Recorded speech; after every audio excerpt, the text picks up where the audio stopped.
going live and there's nobody here yet, so I'm just gonna sing stupid songs. Um, what can I say? I'm Suzanne Vidkemeyer. Used to be of No Longer Quivering with Pathos for almost 10 years. I've just been doing my own thing lately. I've been writing. I keep getting distracted with all kinds of new writing projects. I'm supposed to be working on one right now for John O. Pierce. I've owed him for months, and I just can't seem to get my butt in gear. I can't get it out. Um, so I want to talk a lot of things today. I really don't want to talk about you know who, but I have to address a few little things that she said. Hey, hey, Spicy. She went after me again yesterday, but I'm not the lone stranger because she went after Michael Saltz hard. She went after Emily D. Baker hard, which is kind of stupid. You don't piss off the lawyers. If you're going to go after somebody, you don't go after lawyers. They have more legal to. She must be in trouble, Spicy. I wonder what's going on. Unirock said that she last night that she has been negotiating with them and their lawyers behind the scenes to end this thing, and that there's speculation she's going to end up working for Tati. I don't see that. I don't see how that could even possibly work. Um, Interestingly enough, she doesn't seem to be a big fan of Lori's. Lori Lori Ann Barnhart, who gave a interview the other day to Leslie Bass. It was an eye-opening interview that kind of blew my mind. I'm more concentrated on that than anything to do with her. And accusing Michael Saltz and Emily D. Baker of being in cahoots somehow, and somehow they shut down a Business Insider article. I'm not buying any of that. Saltz has been really above board about everything he's done. He hasn't done anything sleazy. Neither has Emily D. Baker. Now he's salty. I can respect that. I like salty. Sorry, I had one of those days where I need a major amount of caffeine. So I have my Coca-Cola Sabor Ligero, Coca Light, because I don't have Diet Coke here. This is what substitutes for it. It's not as good as Diet Coke, but it's okay. So I had a whole bunch of things to talk about today. I don't know if I'm getting the bandwidth to go through all of them, but I'm going to try. Like I said, I just wanted to say that the things she was saying yesterday about Salty and Emily were insane. She made some pretty big accusations against me and shared a little bit of a conversation she had with Andrew Hall. Before this whole mess all started out, that Thursday she stood me up. The Friday afterwards, she went on Andrew Hall's show and she said something to him about it. I know because Friday afternoon he hit me up and I just said no, I don't want to talk to her because all the stuff has gone down, and I left it at that with him. So she showed parts of her conversation with him. Business Insider might get involved if it's legitimate enough. I don't see they're getting involved right now, but anyway, so she had parts of her conversation with Andrew Hall. And I am getting ready to have a conversation with Andrew Hall now because we're still friends. She used to talk shit about him and about Hemet Menta, the friendly atheist, but especially for David McAfee. She hated his guts. She talked all the time about various people on our group in Pathos patting themselves, getting patted on the back when she wasn't getting any pats at all. She was livid about that. That was one of the things that she complained about the most all the time, complaining about Dale McGowan, our editor. She complained about most of the other writers that were doing quite well. She felt like they should have, oh, go away, should have included her. I'm trying to charge my cracked old iPad. She just complained about everybody. So I'm not even sure that Andrew knows that at this point. I'm about to elucidate about that and tell him. And I have talked to him quite a bit since then. He's well aware of the lawsuit and a lot of the insanity that has gone down. I've shared with him a bunch of the screen caps. I think she's not going to find him to be very friendly to her anymore. Hey, Star Lily. Yeah, happy Monday, everybody. And here's the other thing I had to talk about today. Bunch of stuff. Dieting. My husband is dieting, and I'm joining him on the diet. I got sick as a dog last week from it. I have this wonderful diet that was put together for me by a dietitian. It's a lot of leafy greens and things like that. It's not hardly any carbs.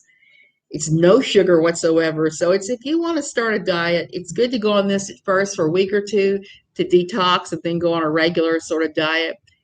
We've been doing this one in a couple of weeks, and it's been a challenge. I'm not even gonna lie about that. This time was different. This time I reacted, I guess, because all the meds I'm on, they're thinking. I got real sick and my blood sugar went crazy, which my blood sugar is usually not crazy. I don't even have to take metformin most of the time. I just measure it up a couple days and take a look and see what I got to do. So I've had that pretty well under control until then. And what I've had to do is I've had to add fats and a few carbs to the diet, but we're still doing it. So I'm curious. I want to know what everybody else's experiences are with trying to diet, trying to lose weight. My husband's tried everything. He exercises excessively. I don't know how he can exercise like he does. I sure couldn't swim the length of the pool 100 times. So anyway, long story short, I'm curious. I'm curious what everybody has to say about diet. So I'm just going to say, leave me your comments about what's worked for you, please, because we're looking for him. And for me, this is not going to do it. I'm going to go back on the diabetic diet and see what happens from there. So hopefully I can get off my metformin again. So here's the thing about also something I want to talk about. A friend of mine who, like myself and like Todd Ferguson, has been following the new IFB. She wants for her and I to get together and do a podcast. Why? Because the new IFB, most people don't know what it is. They've been implicated in a number of crimes that have never been prosecuted. They run the place like the mafia, and there's just so much that has not come out about them. I used to write about them. Hey there, Amber, chick. I used to write about them all frequently for NLQ, and it was always nasty pushback. When I talked about Todd Ferguson's murder here, I would get all kinds of nasty comments too. Anytime I would talk about them, everywhere that I was, social media, they would threaten to come to Costa Rica and shave my head. Because apparently, in their world, a woman being deprived of her hair is the worst thing that could happen to her, which makes me laugh because I have worn haircuts where my head was almost shaved. I've had spikes on top, the whole 9 yards. I am not bothered by short hair, long hair. I just happen to be living in a place where there's not decent hairdressers. So I started growing my hair a little bit. And the next thing I know, it's to my waist. So it's not a fashion statement. It's not the choice I would have made. It's where I am. So there we go with that. So here's the thing. Would you be interested in a podcast about the new independent fundamentalist Baptists and crime? I think we're going to do this. Who knows? We're talking right now. We're in talks even about what to call it and what to do about it because there's so many true crime cases that are connected to these people. So the other thing I want to talk about was there's a video somebody sent me about moving to Costa Rica. And I had to laugh. I tried like a dozen times yesterday to get on so that I could talk to you guys about this because it's one of those Costa Rican things. And I'm not loving her conclusions. She's not 100% wrong, but she's made a lot of, well, anyway, these are things she's asked others that have told her about living here, why they went back. This is all about why they went back. This woman is somebody that lived in Tamarindo. I see where she lived. I see where she went. She took videos of various things. And all I can say is if you live in a high tourist area, right in the middle of it, you're going to have problems. That's the thing about Costa Rica. Move here. Don't move into the center don't move into the center of the tourist stuff. We're out a little ways. believe it or not. And we're out a little ways and we're on a back road. Said we're about a mile and a half if you're a crow and you're flying from Grande. What am I doing? My Diet Coke. See, you guys get me like I am. I don't know, dude. I've just had my ding. I just had my drink. The metabolic diet. That's an interesting one. I did keto hard for 3.5 months. I had a stroke, and they said it played a part in it. So I may have to look into metabolic. I can't do keto again. And obviously, I can't do this clean eating one with the low carbs because it's messing with me. I've had to add a little bit of carbs in, and I've had to go on the diabetic diet. And I still have him on this horrible diet, and he'll stay on it until we get to the end of the like 21 days that you go on it. So anyway, I wanted to talk about this Costa Rica thing. She was saying all these different things. I just want to debunk a lot of this that she's saying because, like I said, it all starts with you live in the middle of tourist town. The lady's name is Traveling with Kristen. She made a lot of good points, but she also missed a lot of things. She kept saying the number one reason was the cost of living was no lower here. Here's the thing. I came from the Washington, D.C. area. I know it's a very high cost of living area. It's way higher than a lot of places. It's up there with New York, Los Angeles, and San Francisco. I'm well aware of that. That was one of the reasons we left, is because for us it made economic sense because it's way cheaper here for us. But that may not be true if you're moving from the middle of Iowa. You may find that's a lot more expensive here. She briefly touched upon this, but where you live here determines the price. If you live in the middle of Tamarindo, you're going to pay huge prices. You can do like we do and live in a tiny village on the outskirts, and it's not so bad. You don't get quite the traffic. You don't get quite the headaches. The prices aren't as high. It's very doable. I knew for us it had to be within 7 miles of the sea air because of the asthma. Mediterranean diet. Yeah, Mediterranean diet is possible. It's very possible here. It's one of the ones I'm looking at. So the cost of living really varies here where you are. If you're really on a budget, I would recommend the Central Valley. The Central Valley of Costa Rica, you'd only be like an hour and a half from the beach. If you want to go to Jaco, or to Hermosa Beach or one of the other ones, the cost of living is a lot less there. When we were in Cope, which is in the Central Valley, you could rent a house for $150 a month. Here, that same house is going to be like $500 or $600. It's just location, location, location, location, location. So if you're coming here to save money, you need to look at what the cost of living is where you are now compared to what you're willing to pay. She talked about the unrealistic expectations that most people come here with. That is what I'm trying to debunk and share the reality of living here, what it's like, because that can really crash you. I see so many people crash by the 2-year mark. It seems to be the mark where everybody says, wait a minute, this is not for me and I'm going back. And I hear people talking on the coconut wire, which is kind of like, the coconut wire here is all the gringos that talk to each other and say stuff. So I hear all the time about people going back at the 2-year mark. Well, the thing is, if you come here thinking that you're going to have the exact same experience you had when you were here on vacation, this just doesn't happen. And it's like that anywhere. You're going to be disappointed anywhere because living a place is way different than coming as a tourist. As a tourist, everybody is catering to you. Everything works perfectly. Yes, sir. No, sir. Right away, sir. It's not quite the experience once you come here as a resident. It's a little bit different and it's a little more challenging. They make their governmental things very hard to navigate. If you've ever had to go pay your house insurance, taxes once a year, they make everything very difficult. And you just have to realize it's a place with lots of paperwork. They don't do things the easy way as far as like streamlining and being online and doing paperwork and all that. They don't do that. You have to realize when you come here that you cannot change the culture. You have to either learn to accept and live within that culture, or you just have to get your butt back to America because it's not going to be the same no matter what you think. And most of the time, it's perfectly fine for me. It's just sometimes I get frustrated with small things like the time I wanted to get a mattress pad and I couldn't find it. I finally did find one, but it took some searching.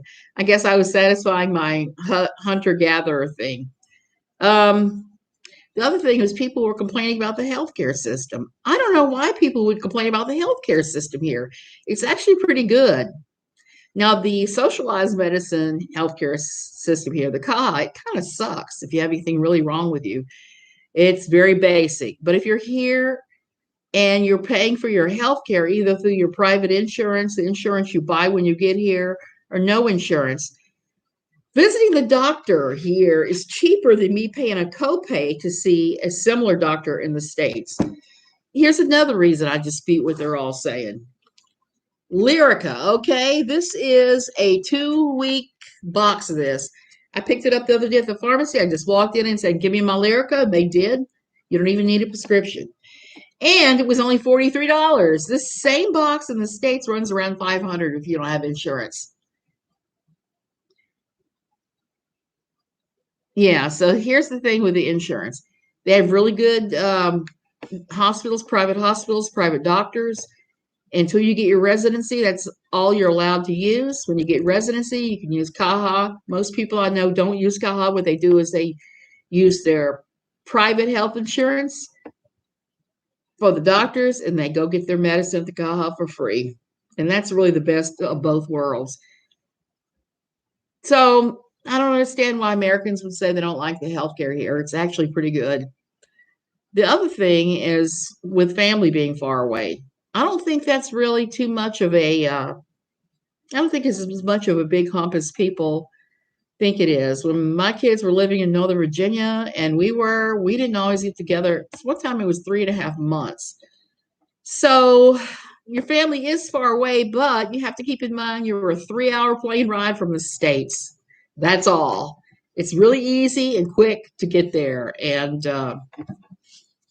now, if you're looking to go over for Sunday dinner and then come home on the same day, that's going to be a problem. And that may be a problem for some people that really enjoy being with their families every day. But for most of us, we find a way to fly the kids out or we fly back on a regular basis. Well, she kept talking about the crime rate being so high. Actually, if you compare the crime rate of Costa Rica against other nations, it's way down there. It's like 135th or something, and America's like number 8. So the crime rate here is very low. Um, if you're in the middle of Tamarindo, you're going to have carjacking, you're going to have robbery of your car, you're going to see all kinds of crazy little property crimes. That's a tourist area. If you're in the middle of the tourist area, there is a lot more crime. But if you're out here, there ain't no crime. There's very little. We've only had one criminal incident the entire time we've lived here. Someone took some of my jewelry. They took it straight out of a candy box I had sitting behind a bunch of stuff. It's painters. They took my wedding ring and they took a whole lot of necklaces that were inexpensive. They left the very expensive pearl necklace and some of the other things. They left my earrings. They're Alexandrite that are very, very costly to replace. They left all the high-end stuff. So I kind of laughed about that. Even my wedding ring wasn't even worth that much. And I got another one. So it's all good.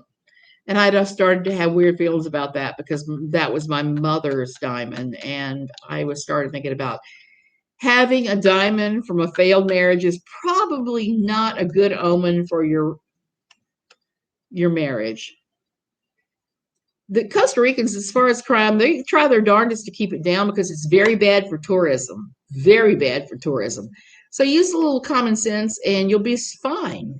Just be a little careful. Make sure you're not running around drunk in your golf cart, flinging dollar bills in the sky. You're gonna get robbed if you do that. I mean, it's just common sense, and that can happen anywhere. That would probably happen in America quickly if you did that. Somebody said they were leaving because of the negativity in the expat groups. Yes, there's a lot of negativity in the online and in real life expat groups. But here's the thing, you're living in a foreign country. It's not the same as America. You may not understand the culture. You may knock heads. And I look at that, some of the negativity in the expat groups, it's just people venting. Everybody needs to vent about the crap that happens to them. I know I sure do. Man, I was venting like crazy yesterday. I was having one of those days. Somebody keeps bringing a dog to church, and I'm very allergic to certain kinds of dog fur. So it was like no bueno for me. So, yeah, and in America, who would bring a dog to church? I mean, really? I know people love their pets. I love my cats. I've loved my parrots. I would never bring one of them to church unless it was a special pet blessing day, and it was not. But somebody decided they would bring their very hairy large poodle, and they have an emotional support rescue vest on it. So I had some problems, so I had to leave. Okay. It seemed to be her list. It was all little stupid things that people were bitching about. Scams, were getting ripped off, or someone calls you on the phone and says that they're from the bank and there's been some irregularities and they need your debit card number. The kind of stuff that you should really know not to engage in. Some people hate the fact that there's only two seasons and they're both hot. If you want cold weather, go to Cope. They have cooler weather there year round. So there's always those kind of things. And they're mad about earthquakes, bugs, dengue fever, infrastructure. It's a whole long list of stuff to be mad about. And yeah, those can all be things here. This all can all be problems. But I look at that personally. I look at all of that as kind of minor problems. A major problem would be not being able to get a drug that's life saving for you, or having, like, I know somebody here who lived in the middle of Tamarindo. Somebody came into their house and with a baseball bat and killed their husband and messed them up badly before robbing them. Those kind of things. That would be a reason to leave, I would think, if you experience those kind of things. But most of us here are not going to experience those kind of things. Those are going to be aberrations. We're going to experience the little tiny frustrations, like having to pay $5 for a can of chunky Campbell's chunky soup at the Auto Mercado if we want American food, or the frustration that you need to buy something and you have to stop and figure it out, like you're playing a video game and go, okay, what's this name in Spanish? Where do I find it? How much is it going to cost? Is it going to be double what it is in the States? Is it going to be the same price? Do I buy the American brand? Do I buy the Costa Rican brand? Like my coffee pot. I went through 3 coffee pots in 3 years. Automatic coffee makers. They were all Costa Rican made. And none of them lasted any length of time. I buckled down and spent double to get a Black and Decker, and it runs fine. Those are the little um, those are the little minor things that can pile up and cause people to leave. A lot of people don't realize that they don't realize that you can't you can't change a culture. B, these little things are mere annoyances really most of the time. And C, that this is not America. I'm just going to say that again. This is not America. If you need 24-hour 7-Elevens and various things, Walgreens, so you can shop at 2 in the morning when the mood strikes you and you have to have a big box of Russell Stovers and this and that and the other. This is not the place for you. The pace of life is much slower. That's why they say pure vita, and it's a good thing. It only becomes frustrating if you're trying to get repairs, you're trying to buy something. That can take time. Hey, police wife, you missed all the ranting about somebody putting Salty and Emily D. Baker on blast. She has, I think she's kind of gone off the deep end. And yesterday, after she attacked me again, she locked down her Twitter. I suspect she may have gotten some reports from Twitter. So So I just finished ranting about Costa Rica, all the things in this book. I'm gonna link to this woman's video because it's a good video and that gives you an idea of what it looks like because it was filmed in Tamarindo. And one of the things that in the video that made me laugh is that she filmed one of the back roads with the river that I routinely ford when I'm taking the back roads, like zoom, I'm going to the river in my four-wheel drive. I like to do that. When Tamarindo becomes so crowded, there's one way in and one way out with paved roads. Man, I take those back roads. I do like a Tico. I get in my four-wheel drive and I go. Only one time has that not played out well for me, and I ended up muddy head to toe. My car stuck in the mud. They had to come get a tow truck to come get me out. It was a little hairy there for a minute, and it was a little hairy. And I had to laugh because the Tico guy on a horse came up and started talking to me about why I was stuck. And the funny thing is, I was stuck 10 feet from where the road firmed up. If I just made it 10 more feet, I would have been golden. Muddy, but golden, but not quite. So I learned something. If the river is high, don't ford the river and keep on going because you are just going to hit 10 million miles of mud. And you're right, police wife. Catherine has lost her damn mind. I don't know what's going on there. I'm going to repeat it again. Uni has said that she is in negotiations with Tati and Tati's lawyers to avoid a second suit to go ahead and settle all this. I would recommend doing that to her if I were her. Take all that stuff down. Just go with talking about celebrities. Don't talk about other creators. Don't talk about people who can sue you, and go from there. But I thought it was a particularly low blow when she shared conversations with Andrew Hall that she had about me being mad, which I hadn't at that point said a word to anyone besides my husband that this had even gone down. I had talked to my husband about it and cried on his shoulder quite a bit. I'd not said anything to anybody. He came and asked me, it was a Thursday this happened. Friday morning, she was on his show. Friday afternoon, he was talking to me about it.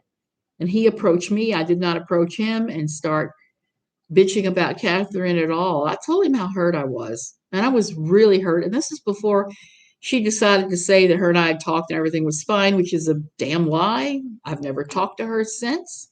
I did block her after a day. I blocked her on that Friday because I figured if she didn't apologize within the first day, Emily would be the one to take her down. Yeah, and maybe Sherelle, I understand.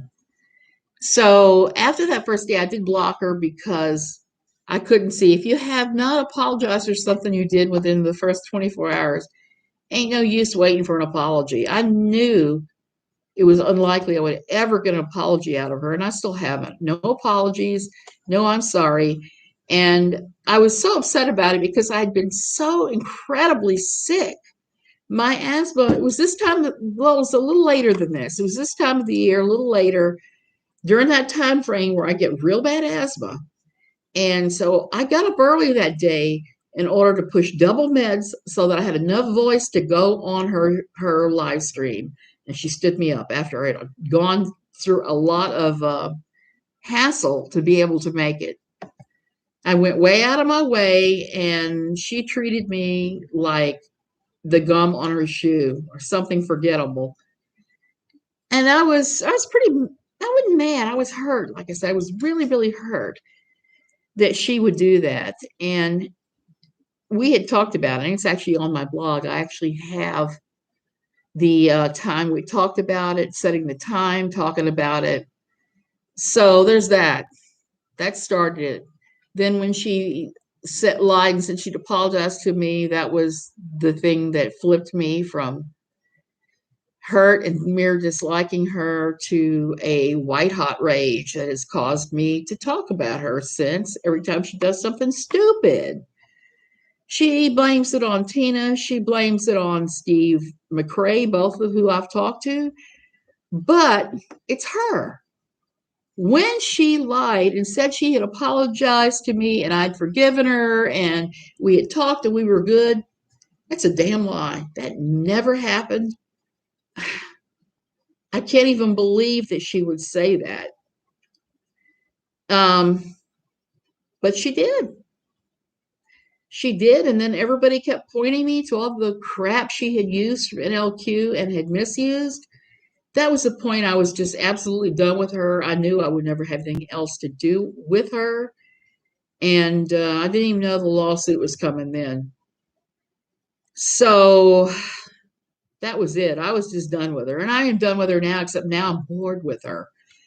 She is so damn predictable. Even her attacks on Emily and Michael Saltz, they're predictable, predictable, predictable. She's upset with somebody or something else. So she takes it out on the safest targets, which I don't understand how she considers Emily or Saltz safe. Neither one of them are safe. Both of them are attorneys. I would not go after either one of them for any reason. Fortunately, I like both of them. I wasn't too crazy about Emily at first because she put me in this. She said, well, Saltz should subpoena and interview the coworker. Well, that would be me. So now I got to go from this and I got to have a really hard conversation with Andrew Hall, who is a friend of mine. I've been on his show a couple times, and tell him, please, for the love of God, don't ever play go between me and somebody else in a dispute. Just don't do it. Don't go there because it will go sideways for everybody involved. You're going to lose his friends. I don't think he's in contact with her anymore. She may claim that he is because that's her jam, but I really don't think so. Just the conversations we've had, and I did tell him all about the lawsuit and all the crazy crap that has happened. So we'll see. She is the common denominator at the end of every single storm. She really is. She's the toxic center. Yeah, she hadn't asked Nate or Uncivil. She asked Emily. And the crazy thing is, I did take a lot of my KJ content down for a couple of reasons. I didn't want to harm Salty's case, and I was afraid that by talking about her, we would harm that. So I took a bunch of stuff down, including my history with her. It was like a 45-minute video I did where I explained her showing up at Pathos, starting to talk, being friends with her because she had a child with health problems, and I knew what that was like from having experienced it myself. How she went from friend to somebody who just complained and griped about everybody we worked with. She complained about Andrew. She complained about the Friendly Atheist. She complained about David McAfee. She complained about, just everybody. And she never participated but a couple times on our writer's back chat. And she has never really fit in. Just complain, complain, complain. I may put it all back up, Police Wife. The other thing I might do is I might just sit down and do a long video and upload it with my history with her. I'm kind of waiting to see what Saltz does before I do that, because I think some of this would come up in court. And I've seen some of the emails between her and Pathos at the very end after she changed her topic like 2 or 3 times. It was ugly. They were ready to get rid of her. She likes to claim she quit. She wasn't fired. While they've never, ever, ever officially confirmed she was fired, there were some very nasty emails between her and Phil Fox. I did see those. She shared those with me. She is completely, completely irrelevant now. And I'm not really 100% sure where she thinks she's going with this. I hope it's just celebrity gossip. I would have no problem with that, except for the fact that I think she'd be defaming celebrities. But the thing is, most of them never sue over defamation, so I don't see it going anywhere unless maybe it's Khloe Kardashian, because she has certainly been threatening that. I want to be left alone. Yeah, I'm poking the crap out of everybody. She blocked Emily, and Emily could not see those tweets. She blocked Salty, so there's no way that Salty is PMing her. That's what's so comical about her. She lies all the time. It's really easy to debunk her lies. And if you do, then she comes after you. She comes after you like you're the problem. And it's like I said, I'm trying my damnedest not to talk about her here because, like I said, I am kind of bored with her. She's just got these repetitive patterns. We know from how crazy she's been the last 3 or 4 days that something has gone down behind the scenes that we don't know. Uni says that that's an attempt at a settlement, but they're trying to make her, apparently, he says they're trying to make her admit to some of the things that she lied about, and that that's the sticky wicket that she's refusing to concede on. I don't know. I don't even think the Uni is close to her anymore. I know that she said a lot of nasty things about Lorianne Barnhart, even though the other night Lorianne wasn't really very bad about her at all. She was actually so good about her that I thought maybe she was that that KJ was feeding her what to say. It was just crazy. Yeah, she does. She takes so much. She takes everything personally. She has no way to, look at something and say, I'm just not going to react. That's not even worth my time to react to. Um, I'm kind of interested to see if Twitter takes down her account because she was definitely attacking Emily and Michael Saltz. I think both of them would have a would have a case to say to Twitter, this woman is bullying us. Please take her down. I'm sure that Lorianne and her are still talking. I just have a feeling about that, just by the way that Lorianne talked in her interview with Leslie Bass. I think that was a hot mess. Um, I wanted to see for myself because everybody had heard that Lorianne was this and Lorianne was that, and I heard people speaking on both sides of the issue, saying that she was awful, others saying, "Oh no, she was just fooled by Katie Joy." Well, I saw that video and I didn't see anything that was attractive. All I saw was a very bitter, lonely person who was busy throwing people that had been nice to her under the bus. I don't have anything to do with those kind of people. When I see that somebody is so bitter and nasty and they have nothing left except to malign everybody, I'm just gone. I ain't got no time for that. Ain't nobody got time for that. If you want to sing that song, but yeah, spicy pizza. You have to see at least a few minutes of it. It is eye opening.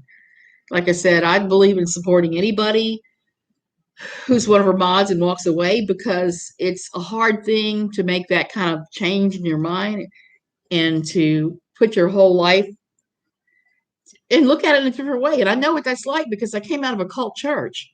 I know what it's like to walk away from your basic core beliefs and realize that your basic core beliefs just don't even, they're not even real.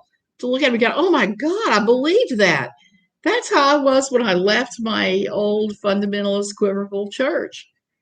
I just could not believe the things that I had believed in at the time. And I just don't know with her. It takes time and intentionality to heal from those things, to heal from coming out of a cult. I guess if you come out of the cult and Katie Joy, that takes time and intentionality too. But I'm of the mind that we should embrace anybody coming out because it's such a hard thing to do. It's such a very difficult transition to make. And just from the ones that have attacked me, all I can say is I don't think anybody in that group is too highly educated. It takes a lot to make them flip. Usually, all it takes is her turning on them. So whoever comes out, we just need to just be friendly until they do like Lorianne Barnhart and prove that they're not worth our sympathy and love. They're just not worth it. They're more problems than anything else. I don't know where this is going to go. Part of me hopes that Salty refiles and sues her. Part of me hopes she just disappears and starts being a really great wife and a great mother that she has the potential to be. I think there's a lot of our determination could be channeled in so many positive ways. If she had just stuck with writing about children with those kind of problems and how to deal with it the day to day, she could have made a mint. And to do videos on that, there's not a lot of information available about that out there. Spicy, I'm glad. I'm glad we've tried. Everybody I know in the community has tried to be nice to anybody coming out because, like I said, it's hard, and I know it's hard. I just know it because of what I've been through, and I have my challenges with that too. We have people coming in June that pretty much chewed me out when I left my old cult church, who've now left the old cult church, and part of me is struggling with welcoming them with open arms, even though I know I will. It's just not easy when you come out and you look and you see people abusing other people, abusing you. Yeah, reality TV is her gold, especially the Duggars. But it is rumored by a Duggar insider. This happened on one of the somebody stream. I forgot who. Somebody showed up, claimed to be a Duggar insider. Police, what? You're making me laugh. Stab him with a spoon.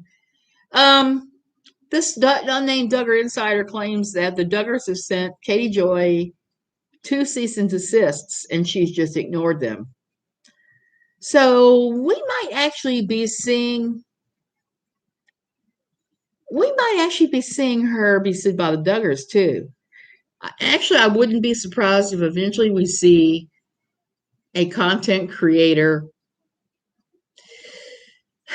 class action lawsuit. Those things do happen sometimes. It's going to be really interesting. So we're going to have to see what happens next. What happens next with her? And she's going back to celebrities and reality TV, I think. I don't know how many more times she's going to concoct Duggar stories. The Duggars have lost all interest. I've lost all interest in them. They're pretty dull too. Unless Josh molests somebody, then I'll be on that like white on rice. Because they did not give him any opportunity to grow and be a normal human being in what they did to him. His parents created that. They created that mess with him, with how they raised him with a purity culture and how they treated him when he showed signs of aberrance. They didn't do what they were supposed to, which was take that kid to a psychologist and have them work on his issues. But the Duggars don't believe in that sort of treatment. So personally, I think everybody needs a therapist at least once or twice in their life. It's always a good thing to have somebody else to talk to who's completely removed from your situation, who cannot benefit in any way, shape, or form by anything you say either way. It's nice to have somebody with that who can look at it with totally fresh eyes and say yes or no, or say, well, here's what I'm thinking. Can get you to look at it in a different way. That's always good. Playing in a waiting room. They play it here. The Duggars are on TV here, along with every other reality show, and we're just a season or two behind. Sometimes I get tricked into watching Mama June. That's another good dieting tip I've learned. Anytime I start really craving a lot of food, I'll watch the Thanksgiving special in the first season of Here Comes Honey Boo Boo, and watching them, how they cook, how unsanitary they are, all the sugar they put in everything, I just start gagging. So that's my silly go-to. So even therapists see therapists. You were right about that. So, and I've seen some therapists that are a little squirrely.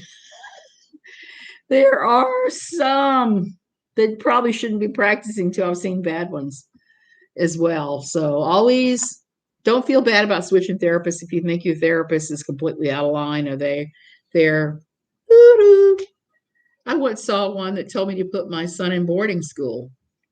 And I was like, I don't know what in the hell you're talking about that for, because there is not a problem with that child. He is doing well. He had an opportunity to go to one of the boarding schools that the Bush kids went to in our area. That's really high rated. That's very wealthy kids, and it's a feeder school for some of the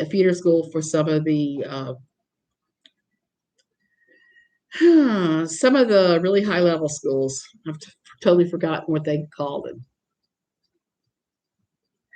Yeah, finding the right one is the most important thing. Is the most important thing. It's really difficult to do. I've been lucky. I found a lot of good ones. My husband's had some bad ones, and he's also had some good ones. So it's always a good thing. I always recommend it for anybody, especially if you're dealing with something like trying to leave a cult or something like that. Anyway, I'm going to go. I've talked 45 minutes. I can't believe it. I can't believe I've talked that long on a day after asthma. Oh well. Okay, you guys have a great day. I've rambled and rambled and rambled a lot today, I know. And I'm trying to get back on the not talking about her thing because, like I said, she's boring. She's boring as hell in a lot of ways. And she continually repeats herself and does the same things. You can tell what her actions will be whenever she's mad. When she's big mad, she has her little bunch of people she's going to attack. She's attacking me hard with a lot of lies for some reason. I have no idea what I've done to provoke her this time, but like I said, I'm completely over this woman. She just is something else. Okay, you guys have a great Monday, and I'll see you later.